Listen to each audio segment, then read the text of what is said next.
لا إله إلا الله محمد رسول الله. لا إله إلا الله محمد رسول الله. لا إله إلا الله محمد رسول الله. لا إله إلا الله محمد رسول الله.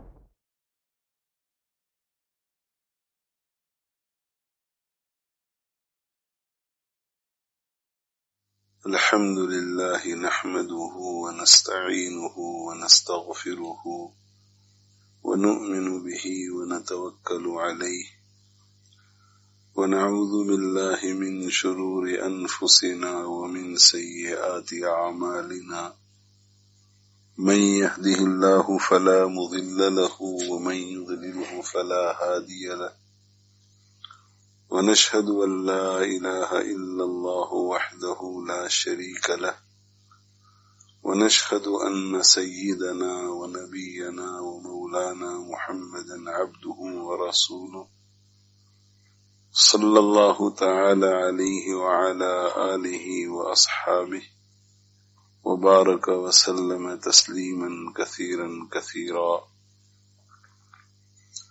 أما بعد، فأعوذ بالله من الشيطان الرجيم. بسم الله الرحمن الرحيم. من عمل صالحا من ذكر أو أنثى وهو مؤمن فلنحيينه حياة طيبة ولنجزينهم أجرهم بأحسن ما كانوا يعملون. صدق الله مولانا العظيم وصدق رسوله النبي الأمي الكريم ونحن على ذلك لمن الشاهدين والشاكرين والحمد لله رب العالمين. رب اشرح لي صدري ويسر لي أمري واحلل عقدة من لساني يفقه قولي. سبحانك لا علم لنا إلا ما علمتنا إنك أنت العليم الحكيم. اللهم انفعنا بما علمتنا وعلمنا ما ينفعنا. إن الله وملائكته يصلون على النبي يا أيها الذين آمنوا صلوا عليه وسلموا تسليما. اللهم صل وسلم وبارك على سيدنا ومولانا محمد وعلى آله وأصحابه وأتباعه وأزواجه وذرياته.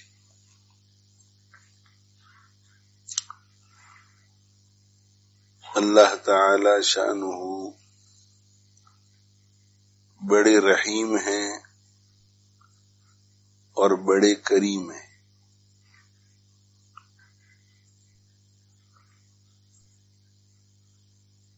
اللہ تعالی شانہ نے اپنے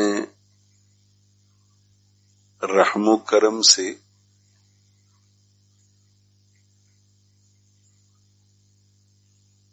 ہمارے اندر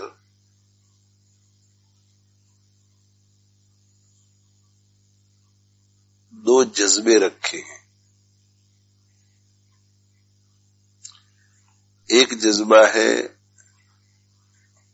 جلب منفعت کا اور دوسرا جذبہ ہے دفع مضرت کا.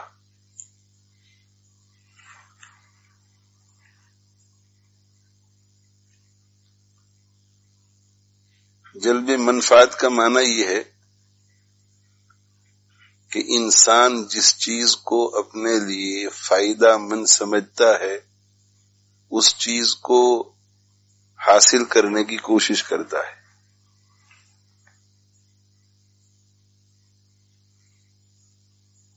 جو چیز اسے مفید معلوم ہوتی ہے، جو چیز اسے فائدہ مند معلوم ہوتی ہے، جو چیز اسے بینیفیشل معلوم ہوتی ہے، تو دل کی چاہت اس کی طرف متوجہ ہوتی ہے اور انسان اس چیز کو حاصل کرنے کی کوشش کرتا ہے. اور دوسرا جذبہ یہ ہے کہ انسان جس چیز کو اپنے لیے مضر سمجھتا ہے، نقصان دہ سمجھتا ہے، ہارمفل سمجھتا ہے، تو اس سے دور رہنے کی کوشش کرتا ہے اور اس چیز کو اپنے سے دور رکھنے کی کوشش کرتا ہے۔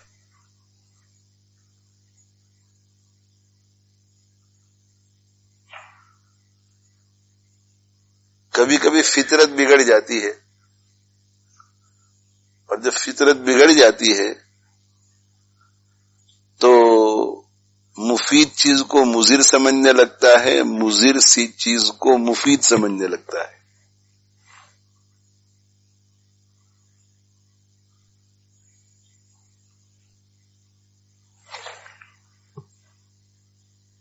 تو بہت سی مفید چیزیں وہ ہیں جو حقیقت میں مفید ہوتی ہیں، تو ان کو بھی مفید سمجھتا ہے اور ان کو بھی حاصل کرنے کی کوشش کرتا ہے، لیکن کچھ چیزیں نقصان دہ ہوتی ہیں، ہارمفل ہوتی ہیں، ان کو بھی وہ مفید سمجھنے لگ جاتا ہے،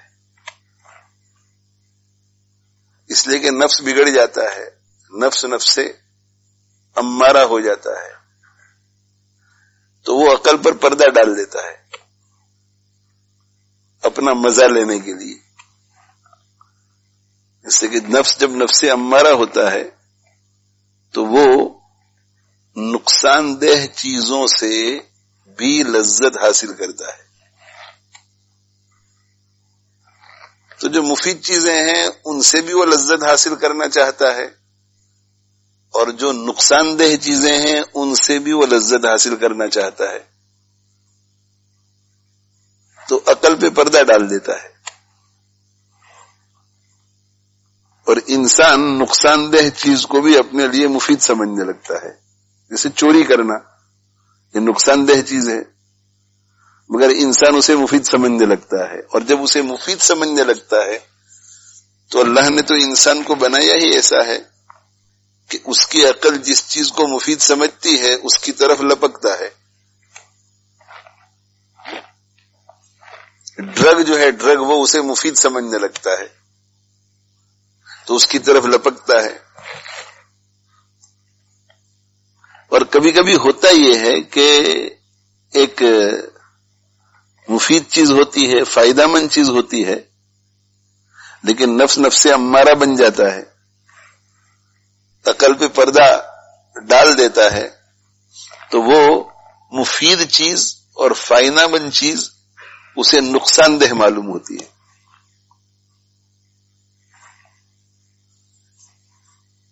مثال کے طور پر مسلمانوں کے لیے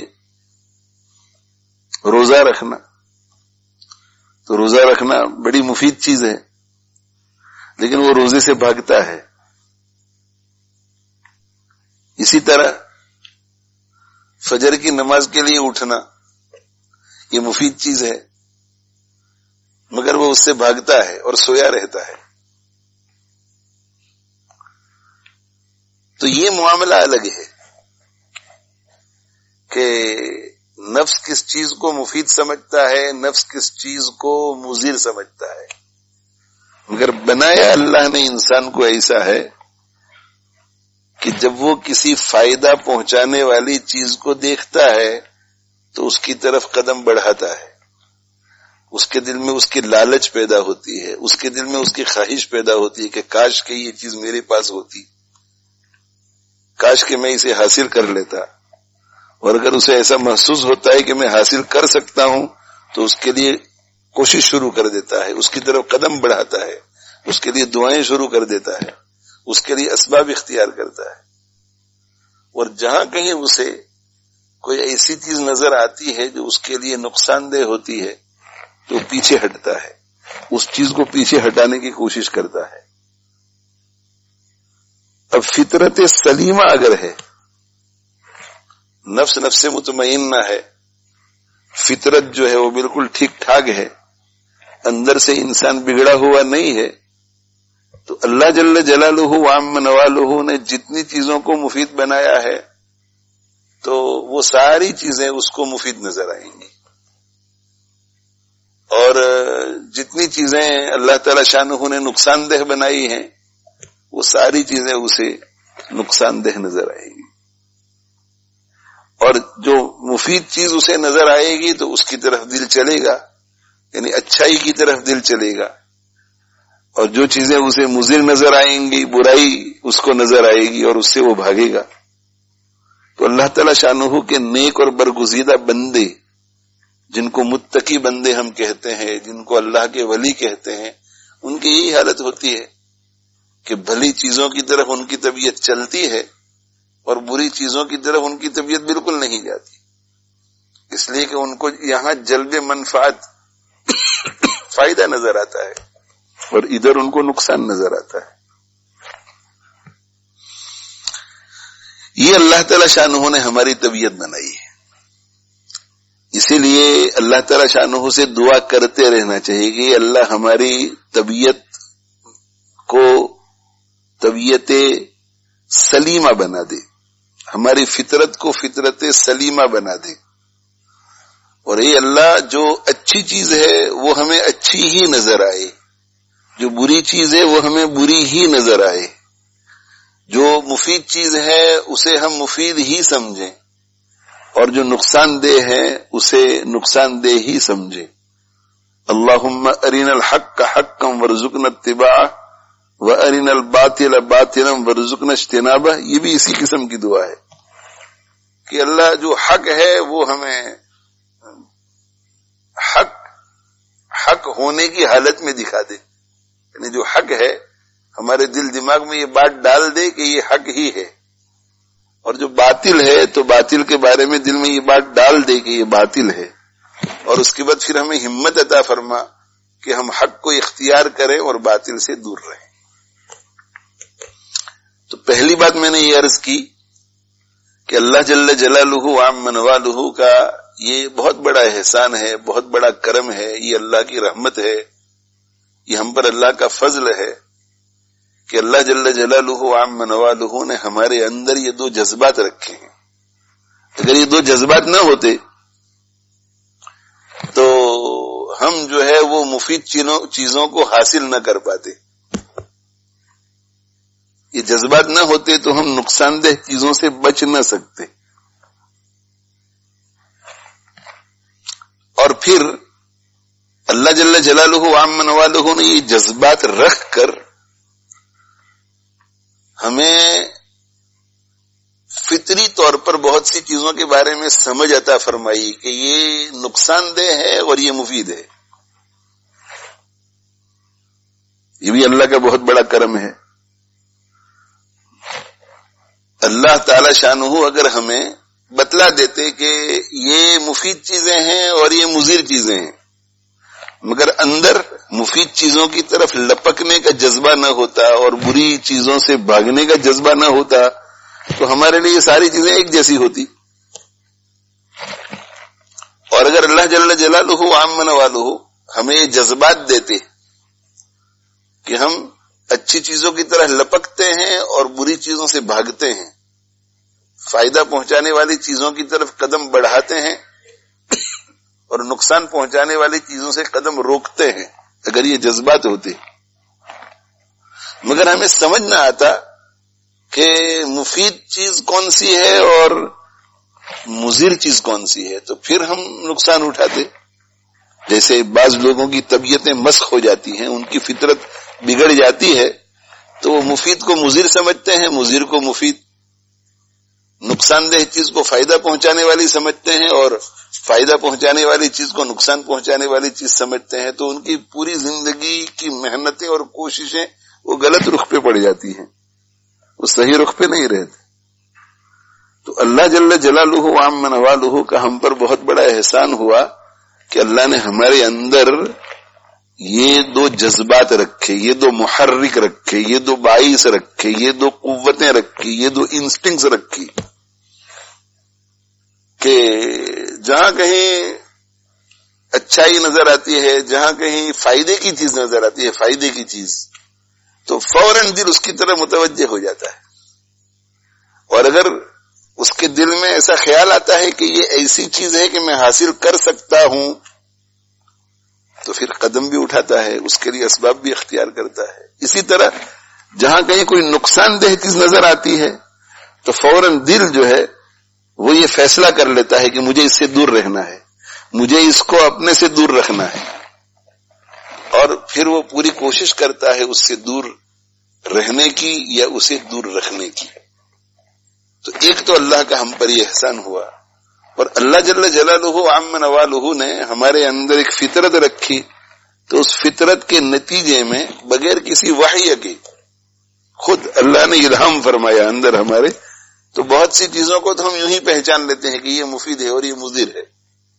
آگ کے بارے میں بچہ بچہ جانتا ہے کہ یہ نقصان دہ ہے، پانی کے بارے میں بچہ بچہ جانتا ہے کہ یہ مفید چیز ہے، چاکلیٹ کے بارے میں ہر بچہ جانتا ہے کہ یہ مفید چیز ہے، اسے لذت آتی ہے، اس میں مزہ آتا ہے، اس اعتبار سے اس کو وہ مفید سمجھتا ہے۔ تو ایسی کتنی چیزیں ہیں، سانپ کو دیکھتے ہی اندازہ ہو جاتا ہے کہ یہ مضر ہے، بچھو کو دیکھتے ہیں تو یہ مضر ہے، کھڈا نظر آتا ہے تو یہ مضر ہے، پھل کو دیکھتے ہیں تو یہ مفید ہے۔ جو اللہ کو نہیں مانتا، جس نے کسی آسمانی مذہب سے کوئی تعلق کبھی نہیں رکھا ہے، اسے بھی بہت ساری چیزیں مفید اور مضر نظر آتی ہے کہ یہ مفید ہے، یہ مضر ہے، یہ مفید ہے، یہ مضر ہے۔ سردی بہت سخت ہے تو مضر ہے، گرمی بہت سخت ہے تو مضر ہے، اس سے بچاؤ کا وہ سامان کرتا ہے۔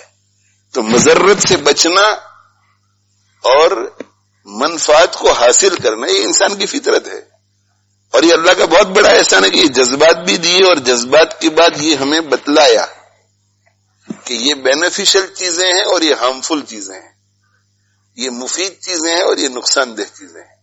اور وہ چیزیں جن کے بارے میں ہم ایسے ہی سمجھنے والے نہیں تھے، ہماری عقل کی رسائی وہاں تک نہیں ہو سکتی تھی، اس کے لیے اللہ تعالی شانہ نے ایک بہت بڑا ایک نظام بنایا انبیاء اور پیغمبروں کو بھیجنے کا۔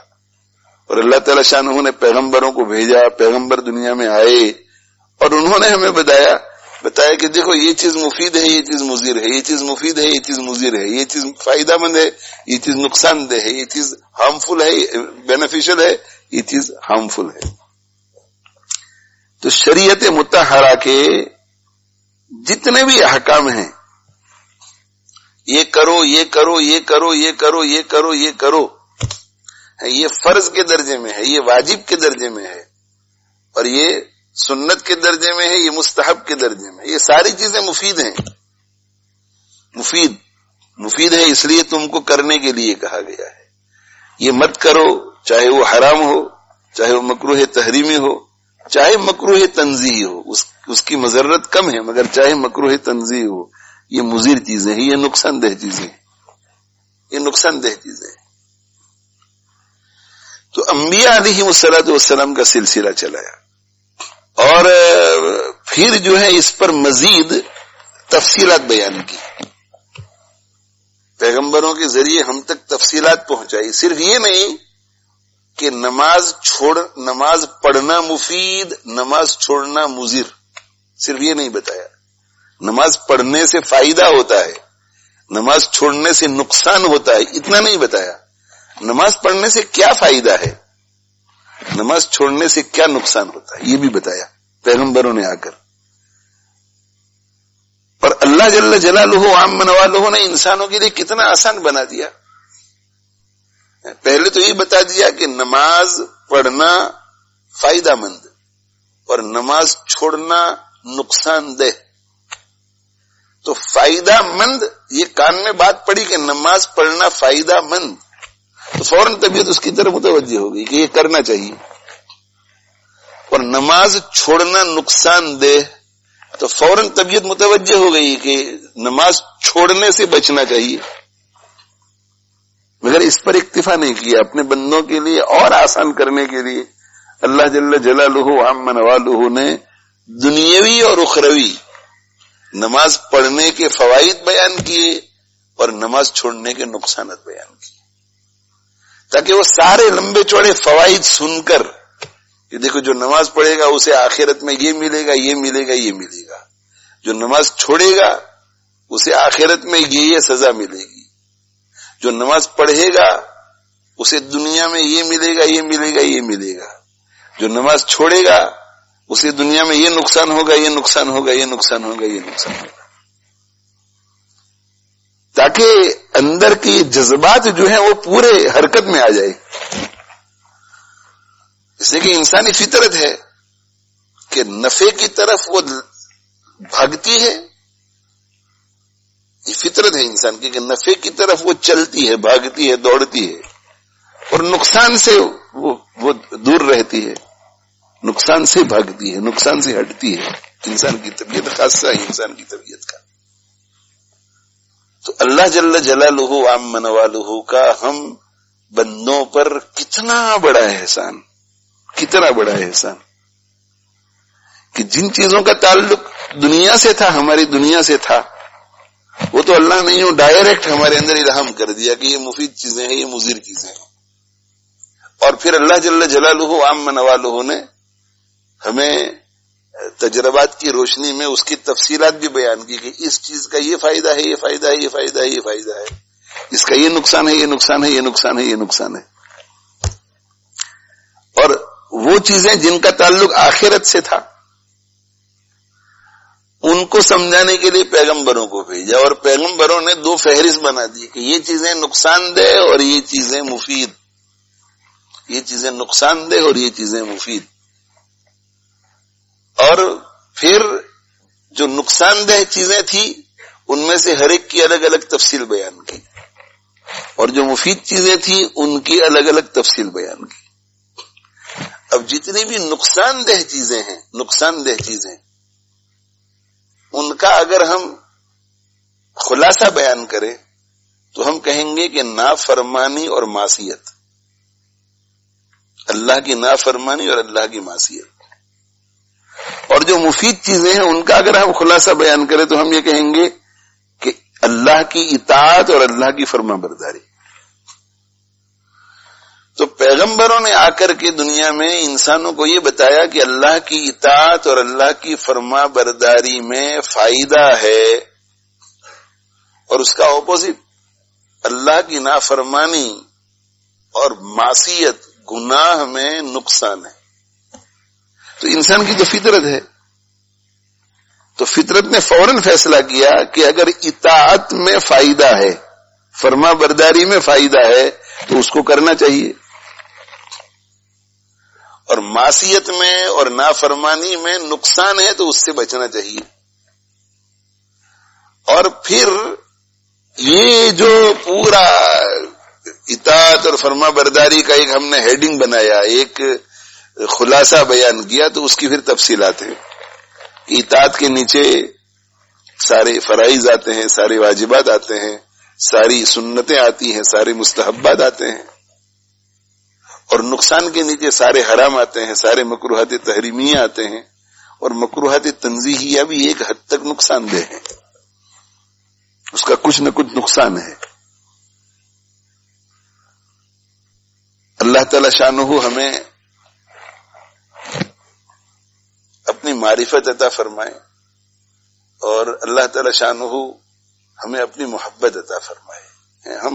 ہم اللہ کو پہچانیں کہ اللہ تعالی شانہ کا کتنا بڑا احسان ہے ہم بندوں پر، کتنا احسانات اس کے. اب آج کی نشست میں الگ الگ عمل کی الگ الگ تفصیلات میں جانا نہیں چاہتا، اس لیے کہ اعمال اتنے ہیں. اللہ کی اطاعت کے تو بہت اعمال ہیں، اللہ کی فرما برداری کے تو بہت اعمال ہیں، کتنے فرائض ہیں، کتنے واجبات ہیں، کتنی سنتیں ہیں، کتنے مستحبات ہیں، کتنے نوافل ہیں. ان میں سے ہر ایک کی تفصیل میں جانا کہ اس کے کیا کیا فوائد ہیں، یہ میرے جیسے طالب علم کے بس کی بات بھی نہیں ہے. اور پھر کتنے سارے حرام ہیں، اور کتنے سارے مکروہات تحریمیہ ہیں، اور کتنے سارے مکروہات تنزیہیہ ہیں، اس کے تفصیل میں جانا کہ ان کے کیا کیا نقصانات ہیں. میں آپ کی خدمت میں بہت موٹی سی بات کرنا چاہتا ہوں، وہ یہ ہے کہ جتنے فرائض ہیں، جتنے واجبات ہیں، جتنی سنتیں ہیں، جتنے مستحبات ہیں، جتنے نوافل ہیں، ان سب کو، یہ پورا جو کلیکشن ہے، پورا مجموعہ ہے، اسے اللہ کی اطاعت کہتے ہیں. اطاعت اور فرما برداری، اطاعت اور فرما برداری کہتے ہیں. اور یہ جو حرام ہیں، مکروہات تحریمیہ ہیں، ان کو اللہ تعالی شانہ کی نافرمانی کہتے ہیں اور معصیت کہتے ہیں. تو میں آپ کو یہ بتلانا چاہتا ہوں کہ اللہ کی اطاعت اور فرما برداری کے موٹے موٹے کیا فوائد ہیں، اور اس کا جو عکس ہے، اس کا جو اپوزٹ ہے، اللہ کی نافرمانی اور گناہ، اس کے کیا کیا نقصانات ہیں۔ تو انسان کی جو طبیعت ہے کہ جب یہ سمجھ میں آ جاتا ہے کہ یہ فائدہ ہے تو اس کی طرف طبیعت جاتی ہے، یہ نقصان ہے تو اس سے طبیعت بھاگتی ہے۔ تو جب ہمیں اللہ کی اطاعت کے فوائد معلوم ہو جائیں گے تو خود بخود طبیعت فرائض کی طرف دوڑے گی، واجبات کی طرف دوڑے گی، سنن کی طرف دوڑے گی، مستحبات کی طرف دوڑے گی، نوافل کی طرف دوڑے گی۔ اور جب یہ پتہ چل جائے گا کہ اللہ کی نافرمانی اور معصیت کا نقصان ہے تو طبیعت حرام سے بھاگے گی، طبیعت مکروہات تحریمیہ سے بھاگے گی، نہ بھائی مجھے یہ کام نہیں کرنا ہے۔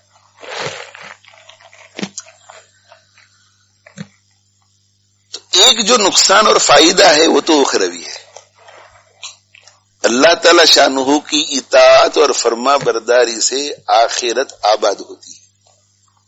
یہ بہت بڑا فائدہ، سب سے بڑا فائدہ اللہ کی اطاعت اور فرما برداری کا یہ ہے کہ آخرت آباد ہوتی ہے، اور اللہ جل جلالہ وعم نوالہ کی نافرمانی اور معصیت اور گناہ کا سب سے بڑا نقصان یہ ہے کہ اس کی وجہ سے آخرت برباد ہوتی ہے۔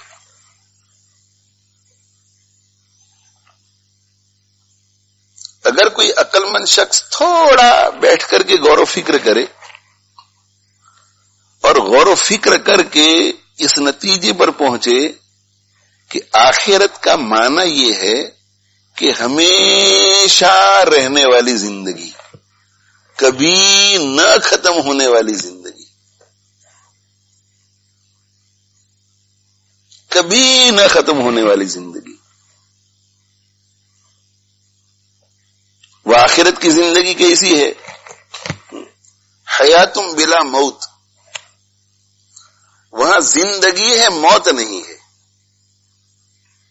صحتم بلا سقم، وہاں صحت ہے، بیماری نہیں ہے۔ غناؤم بلا فقر، وہاں مالداری ہے، فقر نہیں ہے۔ ملکن بلا ہلک، وہاں بادشاہی ہے، ہلاکت کبھی نہیں ہے۔ وہاں ہمیشہ کے لیے رہنا ہے، ہمیشہ کے لیے، جنت اگر مل گئی تو ہمیشہ کے لیے رہنا ہے۔ وہ آخرت کی زندگی کتنی لمبی ہے۔ ہمارا جو قصور ہے اور ہماری جو کمی ہے وہ یہ ہے کہ الفاظ کی حد تک تو ہم آخرت کو مانتے ہیں، لیکن ہماری جو سوچ کی انتہا ہے وہ آخری سانس کے نکلنے سے پہلے والی سانس تک ہے، موت سے پہلے والی سانس تک۔ رات دن کی ہماری فکریں، رات دن کی ہماری محنتیں بس اس دنیاوی زندگی کے لیے، دنیاوی زندگی کے لیے۔ اگر کہا جائے کہ بھئی علم حاصل کرو، علم حاصل کرو گے تو تمہاری آخرت بنے گی، علم کے بغیر تو آخرت نہیں بنتی۔ سب سے پہلے علم آتا ہے، پھر عمل آتا ہے، اور عمل سے زندگی بنتی ہے، جنت بھی جہنم بھی۔ عمل سے زندگی بنتی ہے، جنت بھی جہنم بھی۔ یہ خاکی اپنی فطرت میں نہ نوری ہے نہ ناری ہے۔ تو زندگی عمل سے بنتی ہے، مگر عمل وجود میں آتا ہے علم سے۔ بغیر علم کے عمل وجود میں نہیں آئے گا، اور عمل وجود میں نہیں آئے گا تو آخرت نہیں بنے گی۔ علم اگر نہیں ہے تو یہ پتہ ہی نہیں چلے گا کہ کون سا عمل اللہ کی فرما برداری ہے اور کون سا عمل اللہ کی نافرمانی ہے۔ اور جب یہ پتہ نہیں چلے گا تو یہ پتہ نہیں چلے گا کہ کس عمل سے آخرت آباد ہوتی ہے اور کس عمل سے آخرت برباد ہوتی ہے۔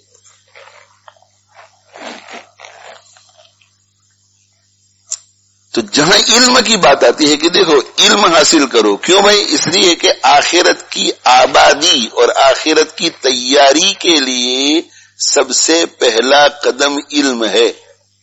علماء کے پاس بیٹھو، علماء کی باتیں سنو۔ تو یہ بات ہو رہی ہے سانس نکلنے کے بعد کی، اور اب عذر جو بھی آئے گا وہ کیا ہوگا؟ سانس نکلنے سے پہلے کا نہیں، شاپنگ باقی ہے اس لیے نہیں بیٹھ سکتے علماء کے پاس۔ اس ہفتے دوستوں کے یہاں دعوت ہے اس لیے نہیں بیٹھ سکتے علماء کے پاس۔ اس ہفتے ہمارے یہاں مہمان آ رہے ہیں، نہیں بیٹھ سکتے۔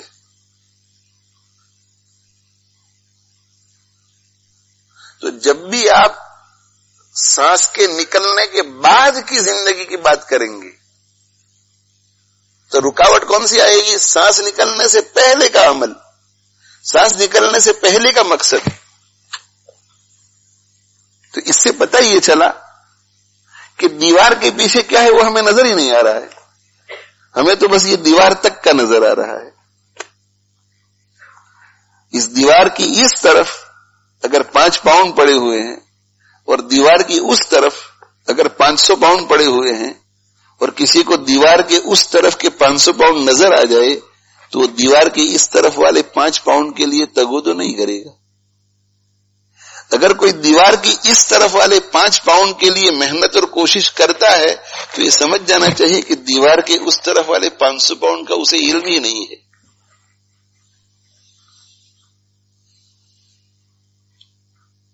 حقیقت میرے بھائیوں یہی ہے، حقیقت یہی ہے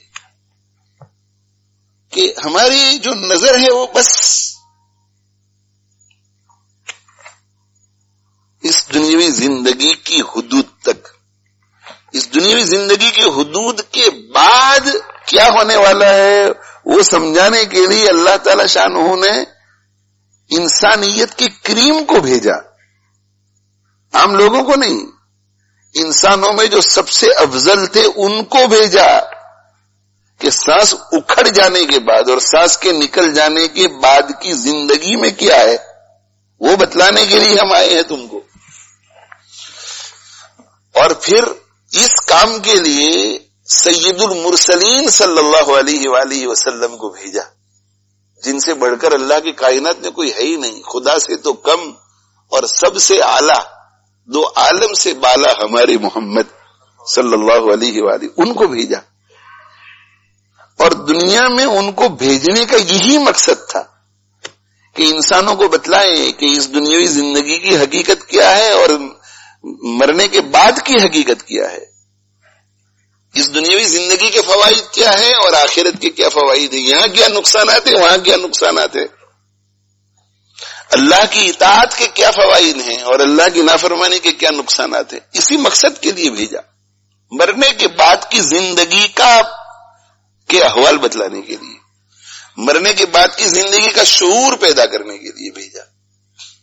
مرنے کے بعد کی زندگی، مرنے کے بعد کی زندگی، مرنے کے بعد کی زندگی، لوگوں کو یہ بتلانے کے لیے بھیجا کہ جوانی جس کے غرور میں تم اللہ کی نافرمانیاں کرتے ہو یہ جانے کے بعد آتی نہیں ہے، اور بڑھاپا جس میں تم کو بالکل دلچسپی نہیں وہ آنے کے بعد پھر جاتا نہیں ہے۔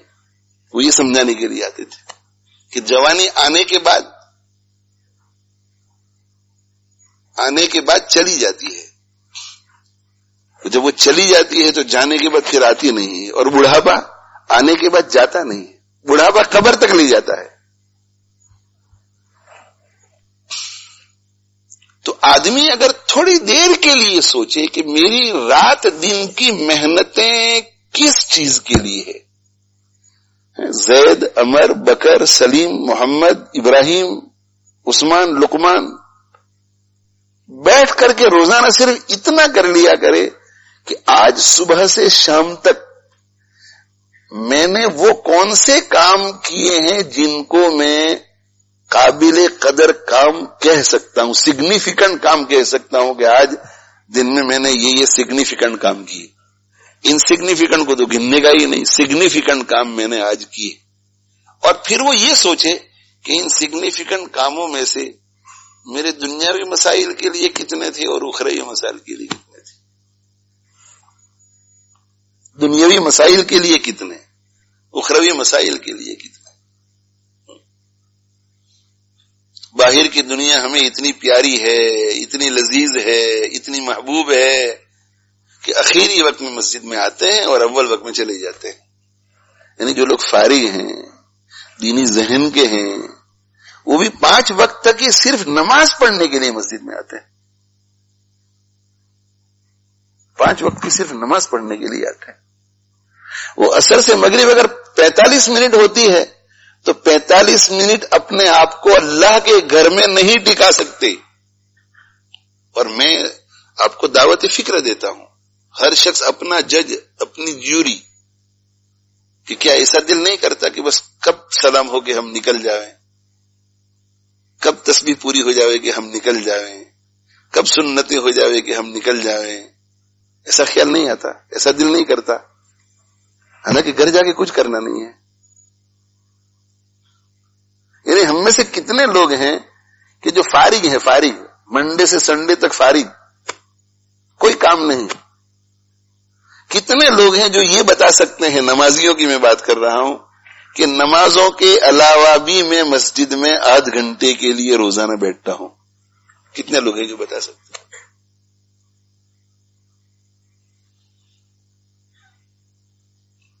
اور جو مشغول ہیں تو سنیچر اتوار جب چھٹیاں ہوتی ہیں تو ان چھٹیوں میں کتنے لوگ ہیں جو یہ بتلا سکتے ہیں کہ میں آدھ گھنٹہ پون گھنٹہ روزانہ اللہ کے گھر میں بیٹھتا ہوں. یہ دعوت فکر ہے میرے بھائیو. جب تک ہم اس طرح کے مذاکرے نہیں کریں گے، میں علیل چل رہا ہوں پورا ہفتہ، کسی قسم کے وائرل انفیکشن میں رہا ہوں، گلا بھی آج درد کر رہا ہے. کل بنلے کا سفر ہے، آپ حضرات کو معلوم ہے، وہاں ختم بخاری شریف ہے، اس لیے کوئی مستقل تقریر نہیں ہو رہی ہے آج، لیکن بات مفید ہے، الحمدللہ بات مفید ہے. یہ آپ حضرات کی طلب کی برکت، میرے بزرگوں کی توجہات کی برکت، یہ ان کی کرامت. سوچئے میرے بھائیو، اس پر سوچئے. جو بے دین طبقہ ہے، جو نمازیں نہیں پڑھتا، کبھی آیا کبھی نہیں آیا، گھر پہ پڑھ لی، مسجد میں پڑھ لی، سنتیں پڑھی نہیں پڑھی، نفل پڑھی نہیں پڑھی، تسبیحات ان کی زندگی میں نہیں، تلاوت ان کی زندگی میں نہیں، ان کو تو بہت سوچنا چاہیے. لیکن میں تو اس طبقے سے مخاطب ہوں جو اپنے آپ کو دیندار سمجھ رہا ہے، اور جن کے پاس فارغ وقت ہے ان سے میں پوچھ رہا ہوں کہ اللہ کے گھر میں آپ اپنے آپ کو کیوں نہیں ٹکا سکتے؟ کبھی آپ کو یہ خیال نہیں آتا کہ مجھے اللہ کے گھر میں بیٹھنے کا دل کیوں نہیں کرتا؟ یہ خیال نہیں آتا ہمیں کہ اللہ کے گھر میں اپنے آپ کو ٹکانے میں کیوں مجھے تکلیف ہوتی ہے؟ کیا وجہ ہے کہ میں سنتیں بھی فر پڑھ لیتا ہوں، بھاگ دوڑ میں پڑھ لیتا ہوں. کھانے کے لیے بیٹھتے ہیں، وہاں سکون سے کھاتے ہیں، مزے لے لے کر کھاتے ہیں، وہاں اچار اور پاپڑ بھی چاہیے. وہاں اگر کوئی چیز دسترخوان پہ رہ گئی ہو تو لینے کے لیے بھی جاتے ہیں، کھانا روک کر کچن تک، اور پورے لطف کے ساتھ کھاتے ہیں. سونا پورا مکمل ہونا چاہیے، غسل ہے، بدن کو صاف کرنا، بدن کی صفائی ستھرائی، کپڑوں کی صفائی ستھرائی، شاپنگ، اس میں کوئی اجلت نہیں، اس میں کوئی اجلت نہیں کہ بھئی چلو ہمارے اپنی چیز مل گئی بھاگو یہاں سے. اس میں دیکھتے دیکھتے کہ کوئی اور چیز تو نہیں. تو اللہ کے بازار میں جب آتے ہیں تو یہاں یہ خیال کیوں نہیں آتا کہ میں تو نماز خریدنے کے لیے آیا تھا، نماز کے علاوہ بھی کچھ ہے کہ نہیں یہاں؟ چلو میں تسبیح پڑھ لوں، چلو قرآن کے کچھ زیادہ ہی تلاوت کر لوں. عمر ہماری ڈھلتی جاتی ہے، قبر کی طرف ہم بڑھتے چلے جاتے ہیں، تو بجائے اعمال کے بڑھنے کے اعمال کم ہوتے چلے جاتے ہیں. دنیاوی مشاغل جیسے جیسے کم ہوتے جائیں تو اخروی مشاغل بڑھنے چاہیے. تو مشغولی کے دور میں بھی ہم ایک سپارے کی تلاوت کرتے تھے، آج بھی ہم ایک ہی سپارہ پڑھ رہے ہیں. سکون سے ماتھا نہیں ٹیک سکتے اللہ کے سامنے، کہ سجدے میں جائیں تو ایسا ہم تصور کریں کہ میں اللہ کے سامنے اس وقت ہوں. اللہ کے سامنے میں اس وقت ہوں. اللہ جل جلالہ عم نوالہ اپنے بندوں کی طرف نماز میں جتنے متوجہ ہوتے ہیں اتنے کسی عمل میں متوجہ نہیں ہوتے. بندے کی طرف اللہ نماز کی حالت میں جتنے متوجہ ہوتے ہیں اتنے کسی عمل میں نہیں. اور نماز میں بھی اللہ تعالی شانہ اپنے بندے کی طرف سجدے کی حالت میں جتنے متوجہ ہوتے ہیں اتنے نہ قیام میں ہوتے ہیں، نہ رکوع میں ہوتے ہیں، نہ قوما میں ہوتے ہیں، نہ جلسے میں ہوتے ہیں، نہ قعدے میں ہوتے ہیں. سب سے زیادہ قریب اللہ تعالیٰ کے بندہ اس وقت ہوتا ہے جب وہ سجدے میں ہوتا ہے. اور سجدہ دیکھ لیجئے، بس گنتی پہ چل رہے ہیں، سبحان ربی العظیم، سبحان ربی العظیم، سبحان ربی العظیم، سبحان ربی العظیم، سبحان ربی العظیم، سبحان ربی العظیم. یعنی الفاظ بھی صحیح ادا ہم نہیں کرتے. پتہ نہیں سورہ فاتحہ بھی ہم صحیح پڑھتے ہیں یا نہیں. بہت سے لوگ تو منہ کو سی کر کھڑے ہوتے ہیں، قرات ہی نہیں ہوتی ان کی، قرات ہی نہیں. قرات کے لیے ہونٹوں کا ہلنا ضروری ہے، زبان کا ہلنا ضروری ہے. کچھ پڑھ رہا ہے یا تو ایسے کھڑے ہیں، نماز ہی نہیں ہوتی. مسجد سے یہاں تک آئے، گھر سے یہاں تک آئے، نماز پڑھ رہے ہیں، نماز ہی نہیں ہوتی. نماز کے مسائل ہم سیکھنے کے لیے تیار نہیں، وہی جو ہم نے مکتب میں سیکھی تھی وہی پڑھ رہے ہیں. نماز ہماری ہو رہی مکروہ تحریمی کے ساتھ، کراہت تحریمی کے ساتھ ہو رہی ہے اور ہمیں اس کا احساس نہیں.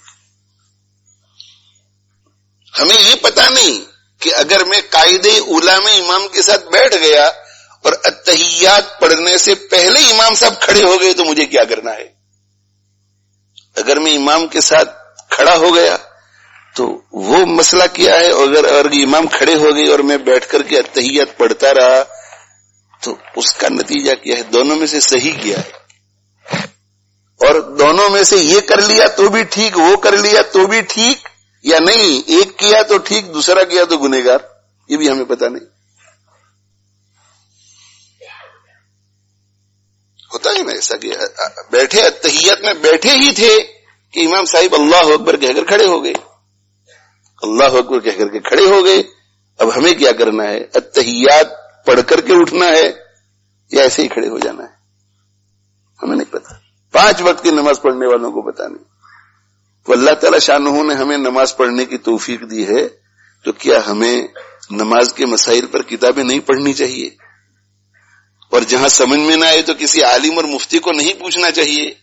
اگر ہم اپنی آخرت بنانا چاہتے ہیں تو آخری رکعت میں بیٹھ گئے، آخری رکعت میں قاعدے میں بیٹھ گئے اور ابھی بیٹھے ہی تھے، ابھی التحیات پڑھنا شروع بھی نہیں کیا کہ امام صاحب نے کہا کہ السلام علیکم ورحمۃ اللہ، السلام علیکم. اب مجھے کیا کرنا ہے؟ میری چھوٹی ہوئی رکعتوں کو پوری کرنی ہے تو التحیات پڑھ کے اٹھنا ہے یا ایسے ہی اٹھ جانا ہے؟ اگر میں ایسے ہی اٹھ جاتا ہوں تو گنہگار ہوتا ہوں، یا التحیات پڑھ کے اٹھتا ہوں تو گنہگار ہوتا ہوں؟ نماز بھی ہم پڑھیں اور گنہگار بھی ہوں. یہ دعوت فکر ہے میرے بھائیو، یہ میری طرف سے دعوت ہے سب کو سوچنے کی، میری ذات کو بھی اور آپ حضرات کو بھی.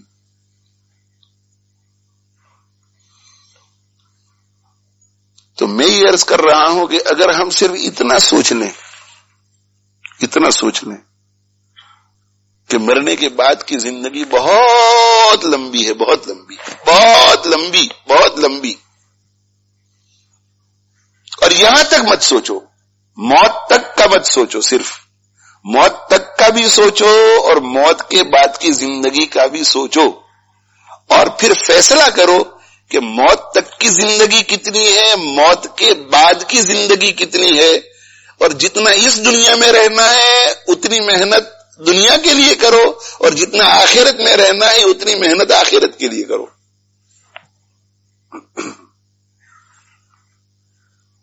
امام غزالی رحمہ اللہ تعالی فرماتے ہیں کہ آسمان اور زمین کے درمیان کا جو خلا ہے اسے اگر چنوں سے بھر دیا جائے، چنوں سے، چک پی کہتے ہیں، کیا کہتے ہیں؟ چک پی، چک پیز، چنوں سے اگر بھر دیا جائے تو کتنے آئیں گے چنے؟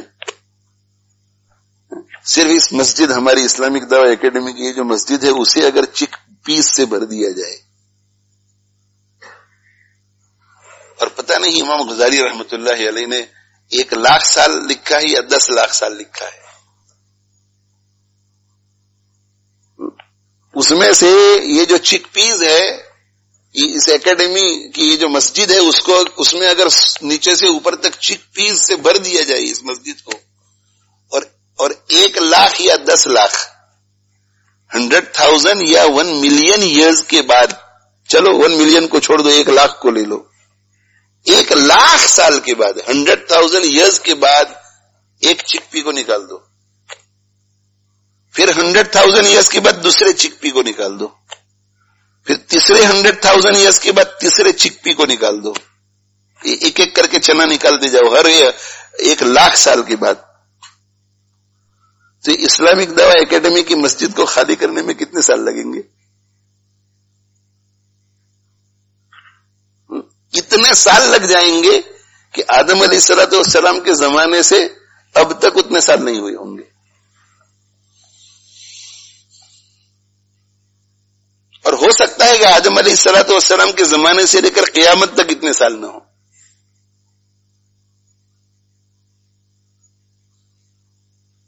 تو امام غزالی رحمت اللہ علیہ فرماتے ہیں کہ یہ اسلامک دعوی اکیڈمی کی مسجد نہیں، آسمان اور زمین کے درمیان کی جو جگہ ہے وہ چنوں سے بھر لیا جائے، اور 1,00,000 سال کے بعد ایک چنا کم کرو، پھر 1,00,000 سال کے بعد دوسرا چنا کم کرو، پھر 1,00,000 سال کے بعد ایک اور چنا کم کرو، پھر 1,00,000 سال کے بعد ایک چنا کم کرو. وہ کتنے سال لگ جائیں گے؟ امام غزالی رحمت اللہ علیہ فرماتے ہیں کہ آسمان اور زمین کے درمیان میں جتنے چنے ہیں، ایک دن وہ تو آ سکتا ہے کہ وہ چنے نکل جائیں، لیکن آخرت کی زندگی ختم نہیں ہوگی.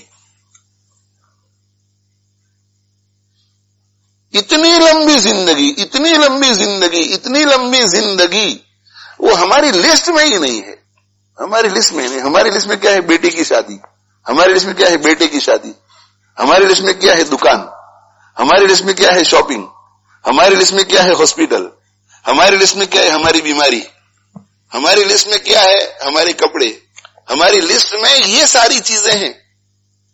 ہماری لسٹ میں یہ تو ہے ہی نہیں کہ قبر میں جاؤں گا تو کیا ہوگا، حشر کے دن کیا ہوگا، پل صراط پر کیا ہوگا، اور اگر مرنے سے پہلے پہلے میری بد عملیوں کی وجہ سے ایمان ہی کھو بیٹھا، اعاذنا اللہ من ذلک، ایمان ہی کھو بیٹھا، تو ابد الآباد تک جہنم میں رہوں گا کیسے؟ یہ خوف بھی نہیں ہوتا، ڈر بھی پیدا نہیں ہوتا، سننے کے بعد بھی ڈر نہیں لگتا کہ اگر ایمان چلا گیا تو کیا ہوگا. اور ایمان کی سلامتی کے ساتھ چلے گئے، اور اللہ انشاءاللہ ایمان کی سلامتی کے ساتھ ہی لے جائے گا، امید رکھنی چاہیے اللہ تعالی شانہ سے. لیکن اگر ایک سیکنڈ کے لیے بھی جہنم میں جانا پڑا، ایک سیکنڈ کے لیے، سب سے ہلکی آگ کیا ہے؟ سب سے ہلکی آگ ایک ماچس کی آگ سب سے ہلکی ہے.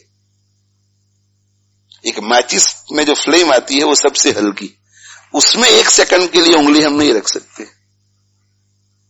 تو ایک سیکنڈ کے لیے جہنم میں کیسے جائیں گے؟ ایک سیکنڈ کے لیے جہنم میں کیسے جائیں گے؟ ایسے واقعات ہیں بہت معتبر کتابوں میں کہ قبر کھودی گئی اور قبر کھودنے کے نتیجے میں کچھ مالی فائدہ نظر آیا تو وہ سونے کے سکے وکے نظر آئے. قبر کھودنے کے بعد سونے کے سکے نظر آئے تو وہ سونے کے سکے یوں اٹھانے کے لیے گئے، یوں سونے کے سکے. اب پتہ نہیں تھا کہ میت پر عذاب ہو رہا تھا، اور وہ عذاب قبر کی وجہ سے وہ تپائے گئے تھے وہ سکے، اور انہی کے ذریعے میت کو عذاب دیا جا رہا تھا. زکات نہیں نکالتا تھا، پیسے ایسے ہی، تو یوں کر کے ہاتھ لگا اور ایک دم سے چیخ ماری ہاتھ، اور بس صرف یہ ایک سیکنڈ ٹچ کیا صرف. اور اس کا اثر کیا ہوا؟ اس کا اثر یہ ہوا کہ زندگی بھر اس ہاتھ کو ٹھنڈے پانی میں رکھ کر کے زندگی گزارنی پڑی. پوری زندگی گلے کے اندر ایک برتن اس میں ٹھنڈا پانی ڈال کر کے لٹکا کر کے یوں ہاتھ اندر. ان سے پوچھا گیا کہ بھئی یہ کیا بات ہے؟ تو کہا کہ باہر نکالتا ہوں کہ وہ عذاب شروع ہو جاتا ہے، باہر نکالتا ہوں تو تکلیف شروع ہو جاتی.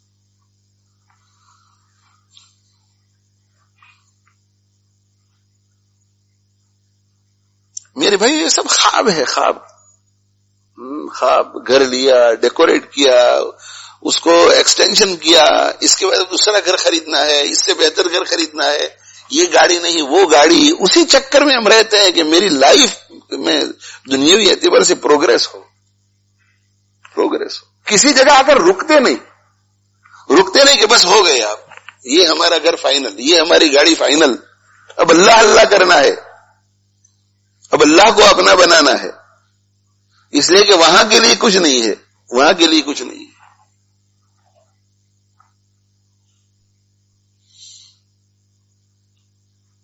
تو میں نے کیا عرض کیا؟ میں نے یہ عرض کیا کہ اللہ نے انسان کی طبیعت ایسی بنائی ہے کہ اسے جہاں نفع نظر آتا ہے اس طرف چلتی ہے، جہاں نقصان نظر آتا ہے وہاں سے ہٹتی ہے. اور ایک جگہ کے اوپر بڑا نفع ہے، دوسری جگہ کے اوپر چھوٹا نفع ہے. نفع یہاں بھی ہے، نفع یہاں بھی. ایک تو ہے نا کہ ادھر نفع اور ادھر نقصان، ادھر بھی نفع ادھر بھی نفع، ادھر بڑا نفع ادھر چھوٹا نفع.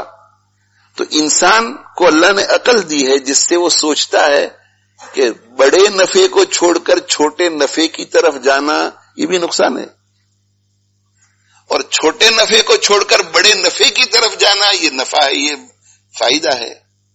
تو انسان کبھی بھی چھوٹے نفع کی وجہ سے بڑے نفع کو نہیں چھوڑتا، ہمیشہ بڑے نفع کی وجہ سے چھوٹے نفع کو چھوڑتا ہے.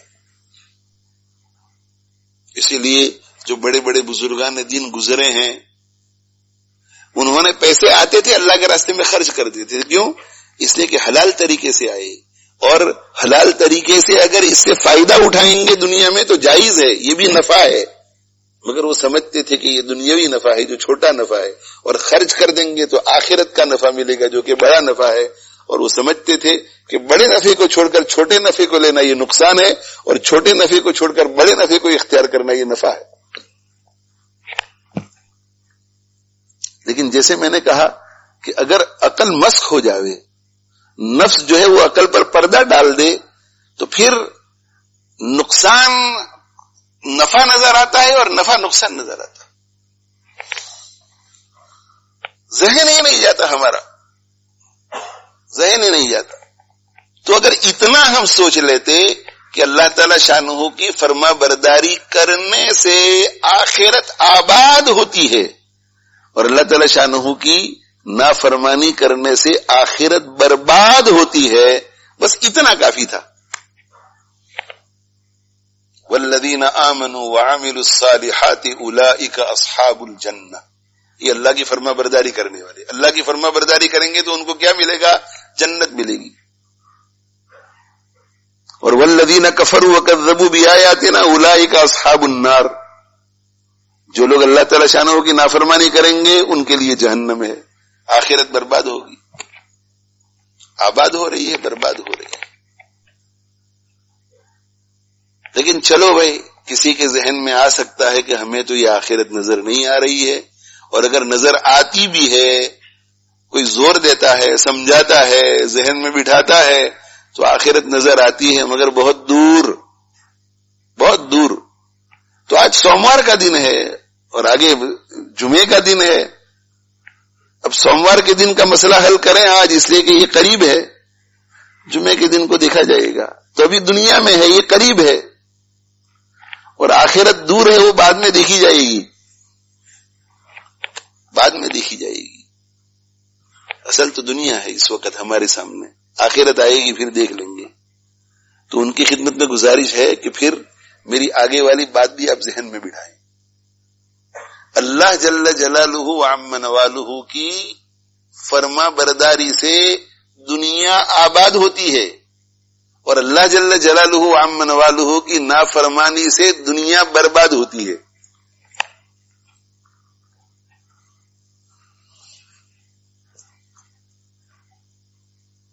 اس کو سمجھیے. اللہ اللہ جل جلالہ عم نوالہ کی فرما برداری سے آخرت بھی آباد ہوتی ہے، دنیا بھی آباد ہوتی ہے، اور اللہ جل جلالہ عم نوالہ کی نافرمانی سے آخرت بھی برباد ہوتی ہے، دنیا بھی برباد ہوتی ہے۔ میرا عنوان یہ نہیں ہے کہ اللہ جل جلالہ عم نوالہ کی فرما برداری سے ہو سکتا ہے کہ تمہاری دنیا برباد ہو جائے مگر آخرت تو ہو جائے گی، نہیں، میں یہ نہیں کہہ رہا ہوں، میں یہ کہہ رہا ہوں کہ اللہ جل جلالہ عم نوالہ کی نافرمانی سے آخرت بھی برباد اور دنیا بھی برباد، اور اللہ کی فرما برداری سے آخرت بھی آباد، دنیا بھی آباد۔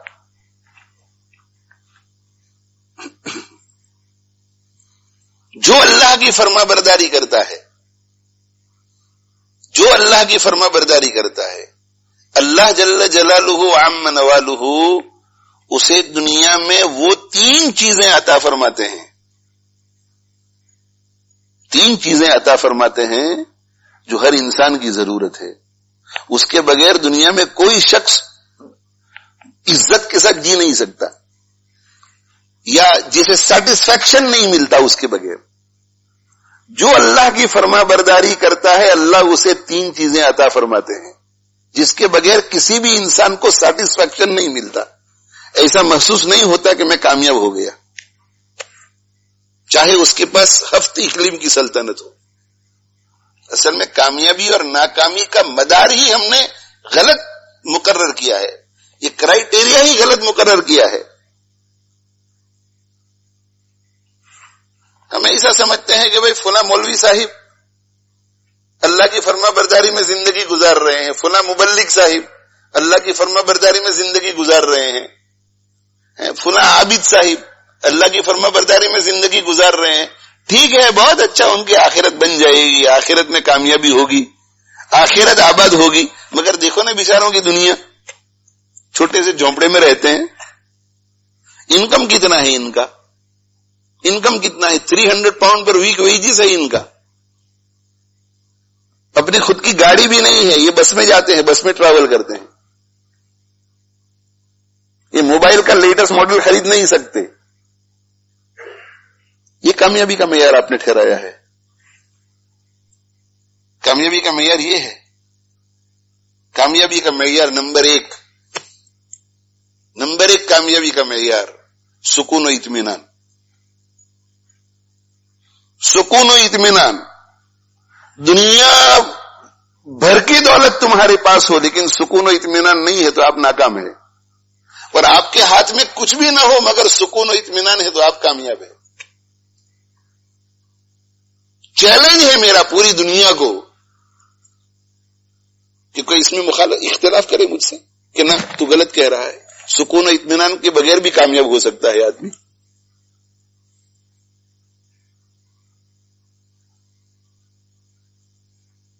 سکون اور اطمینان نہ ہو، ملک کا وزیر اعظم ہو مگر سکون و اطمینان نہ ہو، ملک کا صدر ہو مگر سکون و اطمینان نہ ہو، پوری دنیا پر راج کر رہا ہو مگر سکون و اطمینان نہ ہو، لیڈر ہو پوری دنیا کا مگر سکون و اطمینان نہ ہو، کون کہے گا اسے کامیاب؟ سکون و اطمینان نمبر 1۔ اللہ جل جلالہ عم نوالہ کی جو بھی فرما برداری کرے گا اللہ تعالی شانہ اسے دنیا میں اور آخرت دونوں جگہ میں سکون و اطمینان عطا فرمائیں گے، اور اللہ جل جلالہ عم نوالہ کی جو نافرمانی کرے گا اللہ تعالیٰ نہ دنیا میں اسے سکون و اطمینان عطا فرمائیں گے نہ آخرت میں سکون و اطمینان عطا فرمائیں گے۔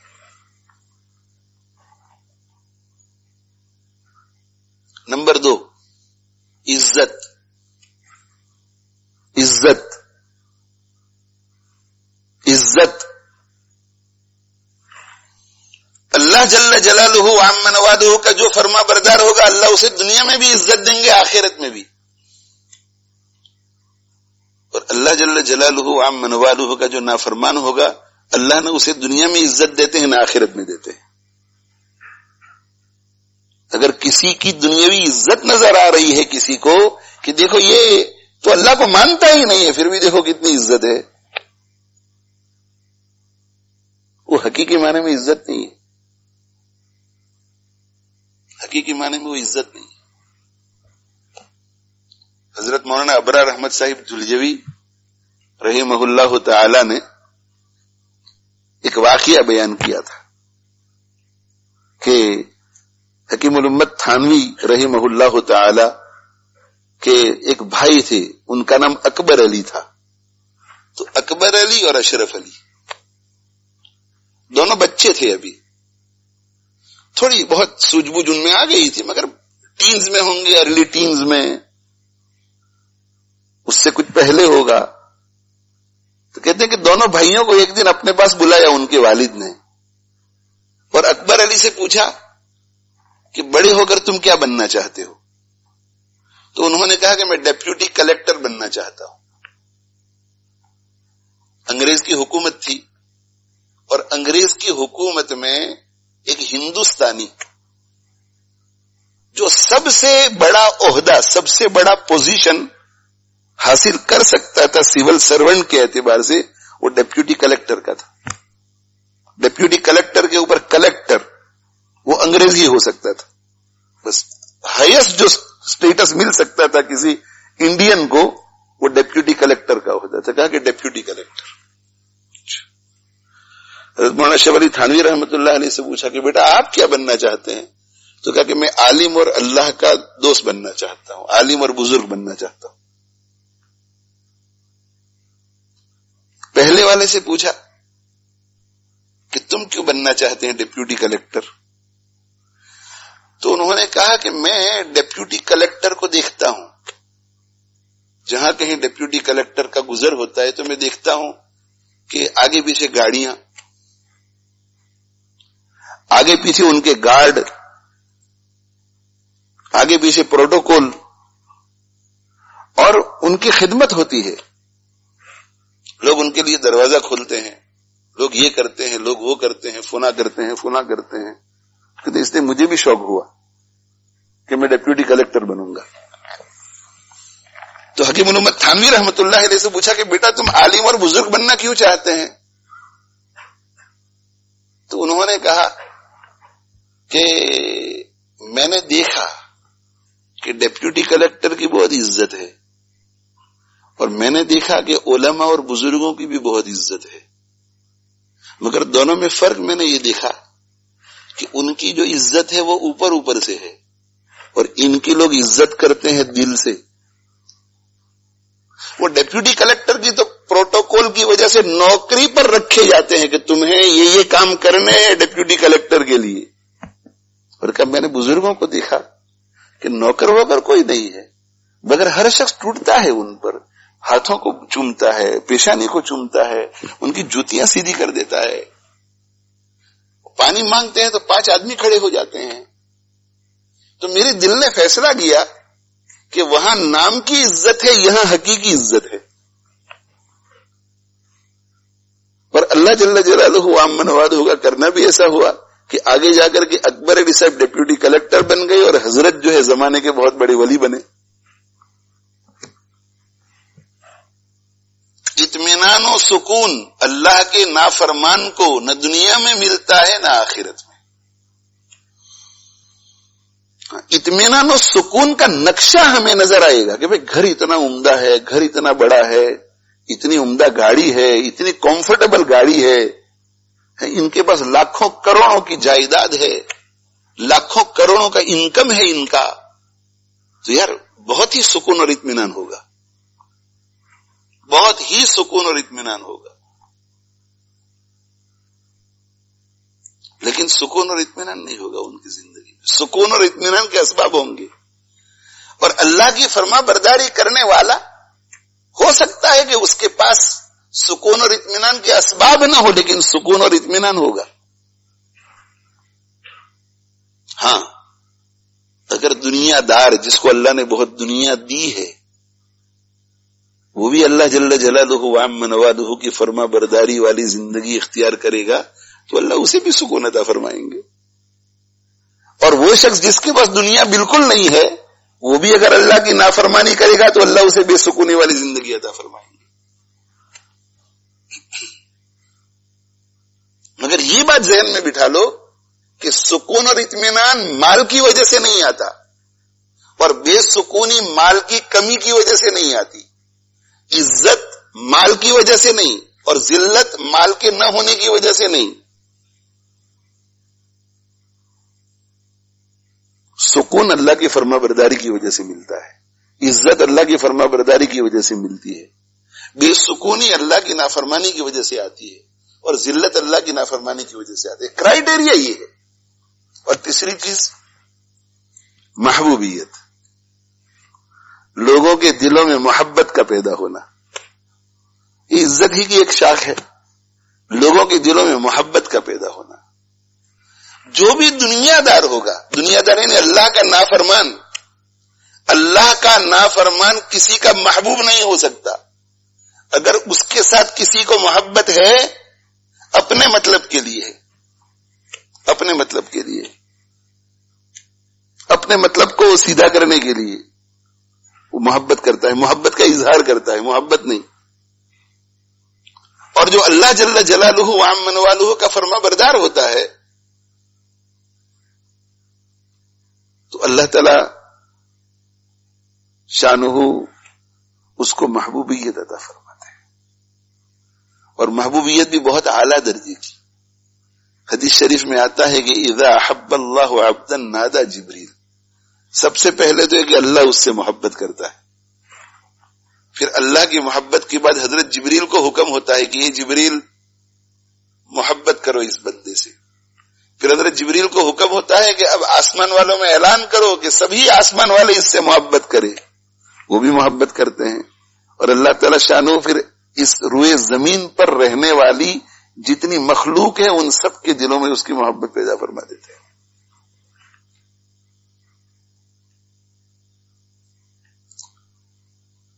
تو میرے بھائیوں، آپ حضرات کی خدمت میں میری گزارش یہ ہے کہ سب سے پہلے تو یہ سوچیں کہ اللہ تعالی شانہ کی اگر میں فرما برداری کروں گا تو میری آخرت آباد ہو جائے گی، جو کہ ہمیشہ کی زندگی ہے۔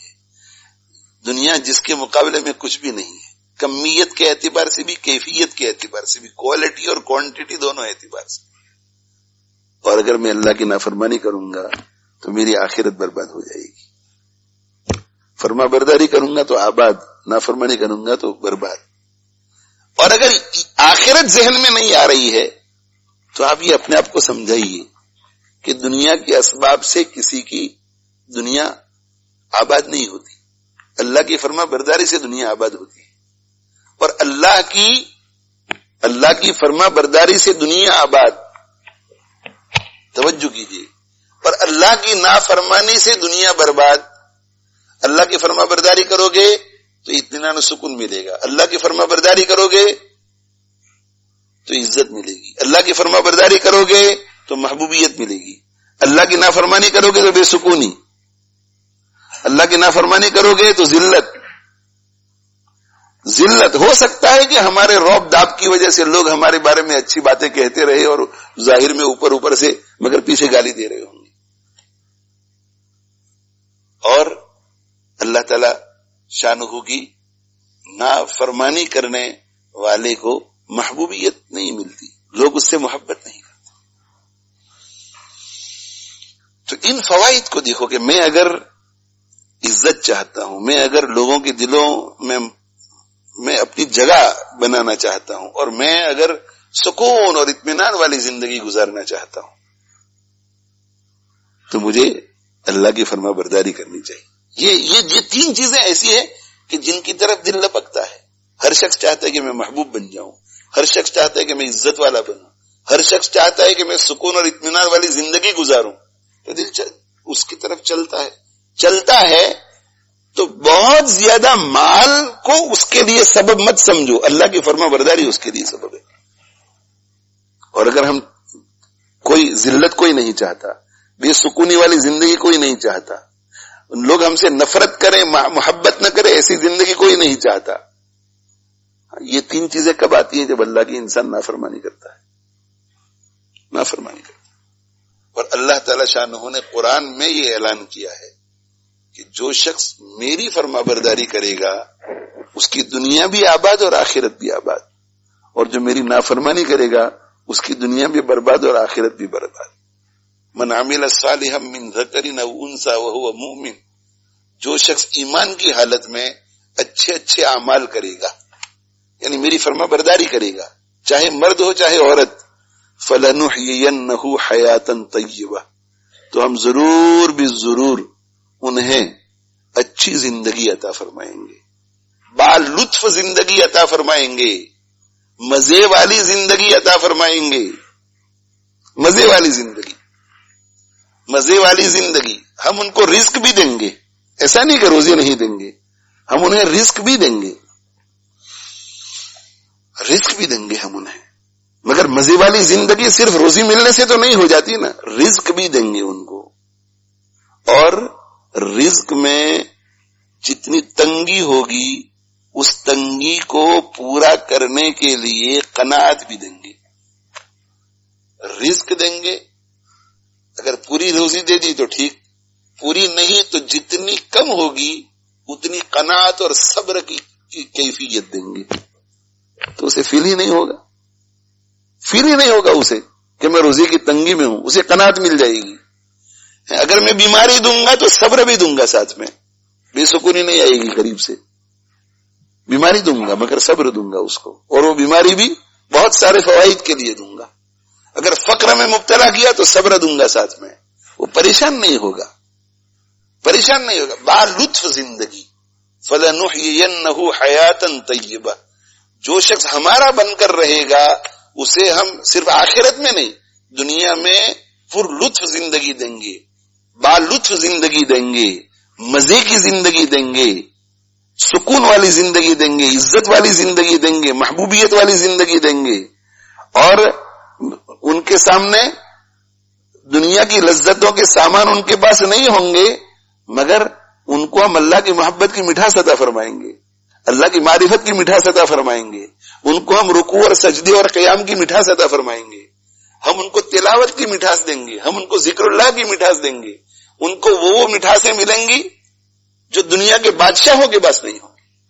اسی لیے ابراہیم بن ادہم رحمۃ اللہ علیہ فرماتے تھے کہ واللہ انا فی لذتین، ہم ایسی لذتوں میں ہیں، اتنی لذتیں ہمیں ملتی ہیں ان عبادتوں کے ذریعے کہ لو علمہ الملوک، کہ اگر بادشاہوں کو پتا چل جائے کہ ہمیں کتنا مزہ آ رہا ہے تو لجادلونا علیہا بالسیوف، تو وہ تلواروں کو لے کر ہم پر چڑھائی کر دیں کہ ہمیں دے دو۔ حضرت جنید بغدادی رحمۃ اللہ علیہ فرماتے تھے کہ اہل اللیل فی لیلہم الذ من اہل اللہو فی لہوہم، راتوں کو اپنی نیند کو قربان کر کے جو لوگ مصلی پہ کھڑے رہتے ہیں اور مصلی پہ کھڑے رہ کر قیام کرتے ہیں، لمبا رکوع کرتے ہیں، لمبے سجدے کرتے ہیں، آہوزاری کرتے ہیں، ان کو ان سب کاموں میں جو مزہ آتا ہے وہ شراب، راتوں کو شراب پینے والوں کو، زنا کرنے والوں کو اور عیاشیوں میں اپنا وقت گزارنے والوں کو وہ لذتیں نہیں ملتی۔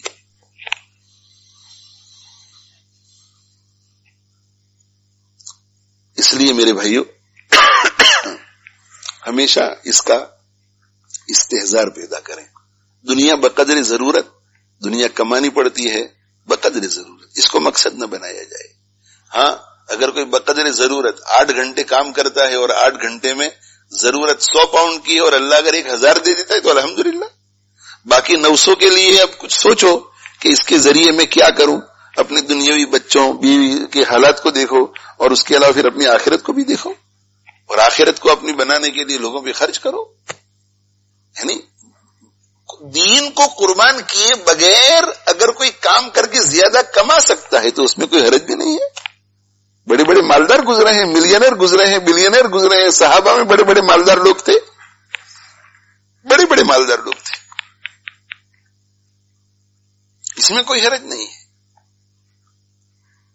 تو اسی پر میں اکتفا کرتا ہوں کہ ہمیں سوچنا کیا ہے بھائی، ہمیں سوچنا یہ ہے کہ اللہ کی فرما برداری میں آخرت کا بھی فائدہ ہی فائدہ ہے اور دنیا کا بھی فائدہ ہی فائدہ ہے، اور اللہ کی نافرمانی میں آخرت کا نقصان ہی نقصان ہے اور دنیا کا بھی نقصان ہی نقصان ہے۔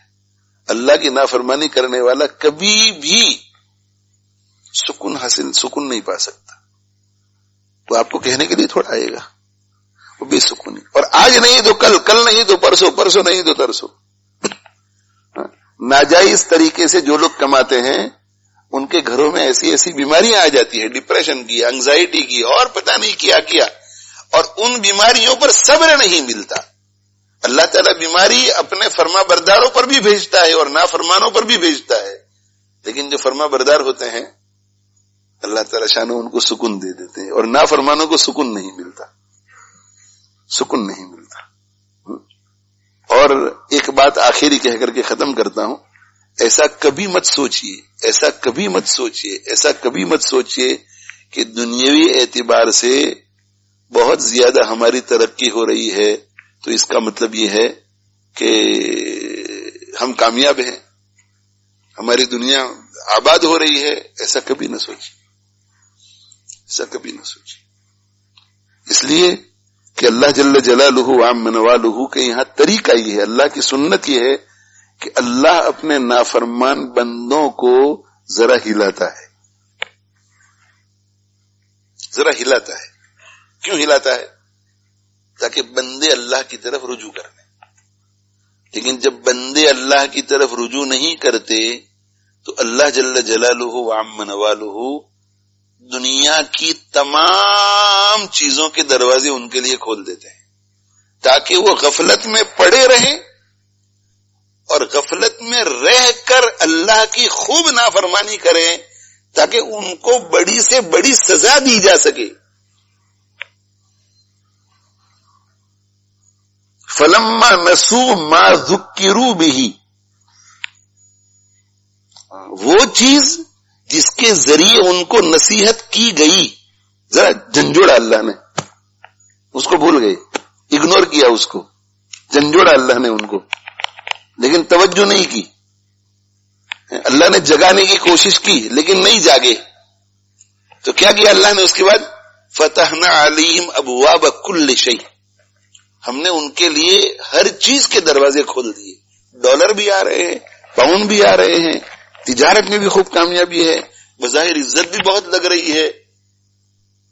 حتی اذا فرحوا بما اوتوا، یہاں تک کہ جب بہت خوش ہو گئے ان چیزوں سے جو ہم نے ان کو دی تھی، اخذناہم بغتۃ، اچانک ہم نے ان کو پکڑ لیا، اچانک پکڑ لیا، ایسا عذاب آیا، ایسا عذاب آیا، ایسا عذاب آیا کہ اسباب اختیار کر کر کے تھک گئے لیکن وہ مصیبتیں ٹلی نہیں، اور پھر چونکہ اللہ کے نافرمان تھے اس لیے مصیبتوں کے آنے کے بعد قناعت نہیں، صبر نہیں، ہمت نہیں۔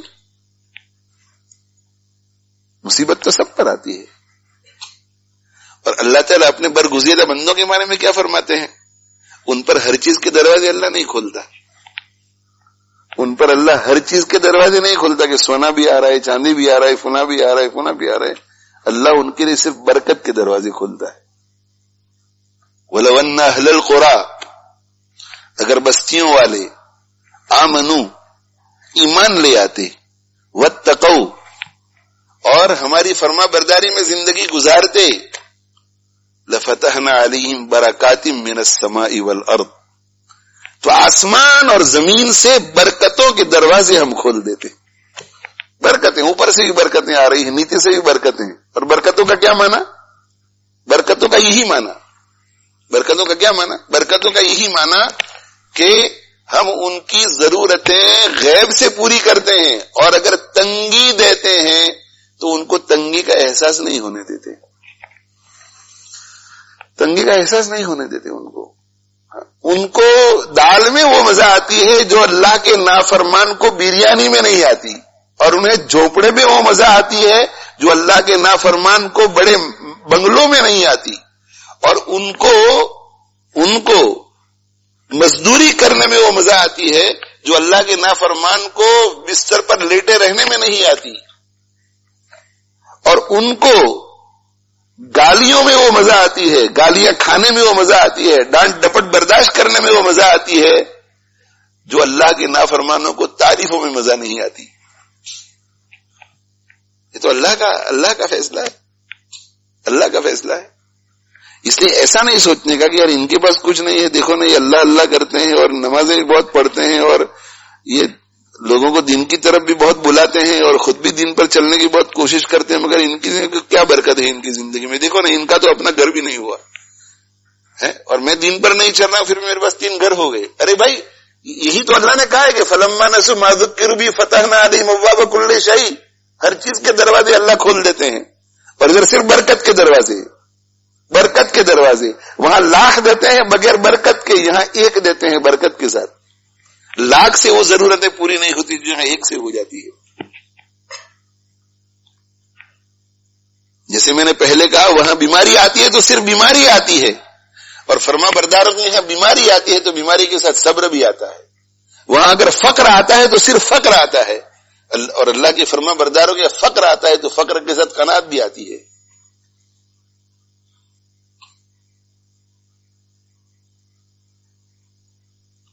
اور اللہ کے فرما بردار کو اگر اللہ دنیا دے دیتا ہے، دنیا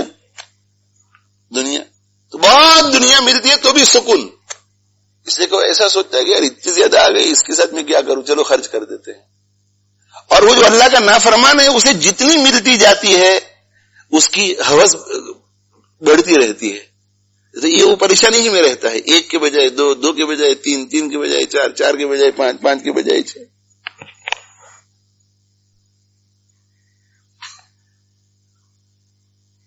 اللہ تعالی شانہ بھائی ہم سب کے حال پہ رحم فرمائے، اللہ ہم سب کے حال پہ رحم فرمائے، اللہ ہم سب کے حال پہ رحم فرمائے۔ بس دنیا کے لیے فکر کرو، دنیا کے لیے فکر کرو۔ وَلَوْ أَنَّهُمْ أَقَامُوا التَّوْرَاةَ وَالْإِنْجِيلَ وَمَا أُنزِلَ إِلَيْهِمْ مِنْ رَبِّهِمْ لَأَكَلُوا مِنْ فَوْقِهِمْ وَمِنْ تَحْتِ أَرْجُلِهِمْ۔ اگر اللہ کی فرما برداری کرتے تو اللہ کیا دیتا؟ کہتے اوپر سے بھی کھاتے اور نیچے سے بھی کھاتے، اوپر سے بھی کھاتے اور نیچے سے بھی کھاتے۔ تو بس اس کی طرف توجہ کیجیے۔ اللہ تعالی شانہ مجھے اور آپ کو عمل کی توفیق عطا فرمائے، اللہ عمل کی توفیق عطا فرمائے۔ تو بھائی پھر دوبارہ سن لیجئے کہ جو اللہ کی فرما برداری کرتے ہیں، اللہ ان کی آخرت بھی آباد کرتا ہے، دنیا بھی آباد کرتا ہے، اور جو اللہ کی نافرمانی کرتے ہیں، اللہ ان کی آخرت بھی برباد کرتا ہے، دنیا بھی برباد کرتا ہے۔ اور ایسے لوگوں کو آپ دیکھیے کہ جو دیندار ہوتے ہیں، ان کے گھروں میں کوئی مصیبت آتی ہے، کوئی تکلیف آتی ہے، روزمرہ سننے میں آتا ہے کہ بھئی فلاں کی لڑکی کی طلاق ہو گئی، فلاں کے گھر میں کوئی ایسی بیماری آ گئی جو لا علاج ہو گئی، فلاں کے گھر میں چوری ہو گئی، فلاں کے گھر میں آگ لگ گئی، مگر وہ دیندار ہیں تو ان کا سکون نہیں جاتا، اطمینان ان کو رہتا ہے کہ اللہ جو کرتا ہے ٹھیک کرتا ہے، اس میں کوئی خیر ہوگی، اس میں کوئی خیر ہوگی۔ وہ کیا سمجھتے ہیں کہ اللہ جس مصیبت سے ہمیں گزار رہے ہیں، اس کے بدلے میں اللہ آخرت میں ہمیں بہت کچھ دینے والا ہے۔ ایک کسان کتنے مہینے کے لیے کھیتی کرتا ہے؟ 2.5-3 مہینے کے لیے، 2.5-3 مہینے کے لیے رات دن ایک کرتا ہے، خون اور پسینے کو ایک کرتا ہے، تو تکلیف میں ہے کہ نہیں ہے؟ بظاہر تکلیف میں ہے کہ نہیں؟ جب بھی اس کو آپ کھیتی میں دیکھو گے تو خون پسینہ ایک ہو رہا ہے، مگر آپ اس سے پوچھیں کہ تم کو تکلیف محسوس ہو رہی ہے، وہ کہتے کہ نہیں میں بہت خوش ہو رہا ہوں، اس سے کہ 3 مہینے کے بعد میری کھیتی کٹے گی۔ تو جن کا اللہ سے تعلق ہو جاتا ہے، ان کے گھروں میں جو مصیبت آتی ہے تو وہ بھی کھیتی کے کٹنے کا انتظار کرتے ہیں کہ جنت میں ہماری کھیتی کٹے گی۔ اگر ایک کسان دنیاوی کھیتی کی وجہ سے اپنی محنت و مشقت میں پریشان نہیں ہوتا، تو جنت کا کسان جو جنت میں کھیتی کاٹنے کی نیت سے مصیبتوں کو برداشت کرتا ہے، اس کے دل کے قریب کیسے تکلیف آ سکتی ہے؟ اس لیے یہ دیکھ کر کے فیصلہ مت کرو کہ ان کے پاس اسباب ہے تو یہ راحت میں ہے، اور ان کے پاس اسباب نہیں ہے تو یہ راحت میں نہیں ہے۔ نہیں، دیکھنے کا زاویہ یہ ہے کہ یہ دیندار ہے اس لیے راحت میں ہے، یہ بے دین ہے اس لیے راحت میں نہیں ہے۔ اگر نظر آئے تو بھی راحت میں نہیں ہوں گے، یہ اوپر اوپر سے ہے جو کچھ بھی ہے۔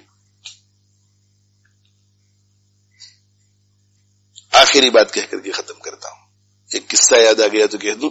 ایک مرتبہ ہارون رشید جو ہے، ہارون رشید وہ غالباً مرو گیا ہوا تھا یا رقہ میں گیا ہوا تھا۔ ہارون رشید خلفائے عباسیہ میں بڑی شان و شوکت والا ہارون رشید، بہت بڑی سلطنت، رقہ گیا ہوا تھا اور رقہ میں جو ہے آواز آئی تو دیکھا کہ او ہو جیسے حرم شریف میں حج کے دنوں میں مکہ مکرمہ میں مینا میں مزدلفہ میں نظر آتا ہے، ویسے پبلک ہی پبلک اور اس کی باندی جو ہے ہارون رشید کی وہ ایسے اوپر محل کے جھروکے سے دیکھ رہی تھی کہ بھئی کیا ہو رہا ہے، رقہ میں اتنے زیادہ لوگ، اتنی زیادہ پبلک.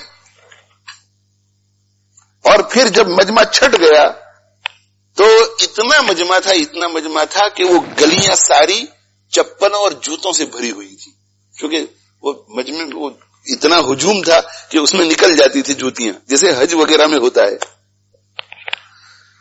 تو باندی نے کسی سے پوچھا کہ بھئی یہ کیا ہوا آج، یہ کیا ہوا کہ اتنے زیادہ لوگ آ گئے یہاں رقہ. تو کسی نے کہا کہ رقہ میں آج ایک محدث آئے ہیں، اللہ والے آئے ہیں جن کا نام عبداللہ ابن مبارک ہے. تو کہا کہ عبداللہ ابن مبارک کا رقہ میں آنے کا لوگوں کو پتا چلا تو رقہ والے اور رقہ سے باہر والے لوگ ان کی زیارت کے لیے اور ان سے فائدہ اٹھانے کے لیے، ان کی مجلس سے استفادہ کرنے کے لیے آئے ہوئے ہیں. تو کہا اچھا ایسا ہے. تو اس نے یہ کہا کہ پھر حکومت تو ان کی ہے، ہارون رشید کی نہیں. حکومت تو ان کی، ہارون رشید کی نہیں. ہارون رشید تو لوگوں کے جسموں پر حکومت کرتے ہیں. ان کا تو کسی جگہ پروگرام ہوتا ہے تو شان و شوکت باقی رکھنے کے لیے وہ سپاہی جو ہے نا وہ پہلے سے کراؤڈ کو جمع کرتے ہیں کہ بھائی آج باہر امیر المومنین آ رہے ہیں تو ذرا روڈ پر لگنا چاہیے کہ لوگ امیر المومنین کی وجہ سے باہر نکلے ہیں. وہ پولیس ان کو نکالتی ہے کہ چلو. اور کہا کہ ہارون رشید کی جسموں کے اوپر حکومت ہے اور یہ عبداللہ ابن مبارک کی تو دلوں پر حکومت ہے. ان کے آنے سے دیکھو لوگ امنڈ پڑتے ہیں، ٹوٹ پڑتے ہیں. اللہ تعالی شانہ مجھے آپ کو عمل کی توفیق عطا فرماوے. وآخر دعوانا الحمدللہ رب العالمین وصلی اللہ علی نبینا محمد وعلی آلہ واصحابہ. سبحان اللہ والحمد للہ ولا الہ الا اللہ واللہ اکبر. سبحان اللہ والحمد للہ ولا الہ الا اللہ واللہ اکبر.